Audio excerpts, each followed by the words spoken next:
Hi, I'm James Trevathan, a postdoctoral fellow in the Wisconsin Institute for Translational Neural Engineering at the University of Wisconsin-Madison. Our new publication in Journal of Neural Engineering is entitled Calcium Imaging in Freely Moving Mice During Electrical Stimulation of Deep Brain Structures. Neuromodulation therapies, such as deep brain, peripheral nerve, and spinal cord stimulation, are increasingly being used to treat a variety of disorders. Previous studies to elicit the mechanisms of these therapies have mostly utilized functional imaging and electrophysiology techniques to understand the activation resulting from the applied electrical stimulation.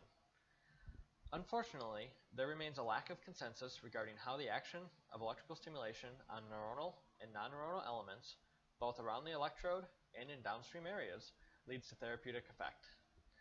To further our understanding, there's a need for the application of novel methodological approaches using state-of-the-art neuroscience tools to study the effects of electrical stimulation in preclinical models.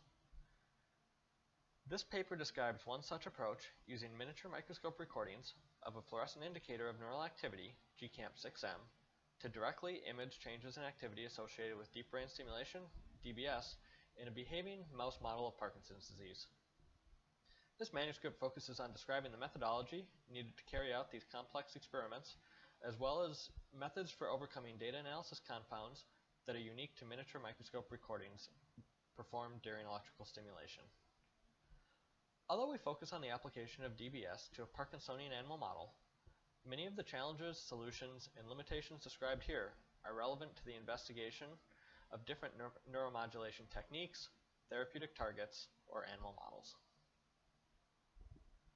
The method described in this paper consists of three major experimental steps.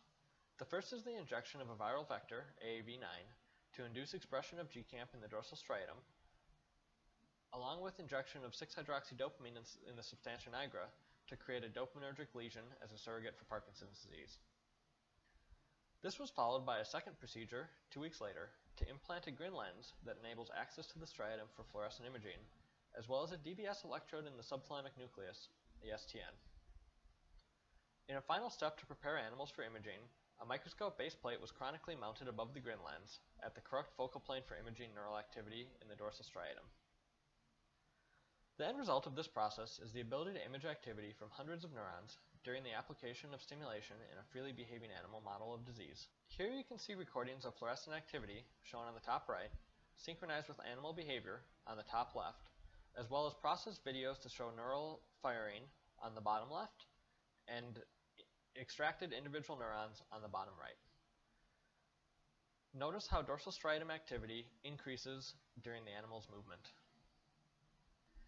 To demonstrate the utility of this unique combination of techniques, we first showed the dose-response curve for neural activation during STN DBS at increasing frequencies while an animal was under isoflurane anesthesia. This increase at higher frequencies contrasts with our results observed in awake behaving animals, where striatal activity was observed to decrease during the application of STN DBS.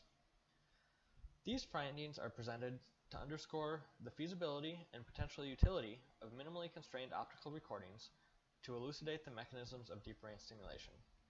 However, our ultimate goal with this methods paper is to enable the broad application of miniature microscope recordings to understand mechanisms across different neuromodulation techniques and therapeutic targets.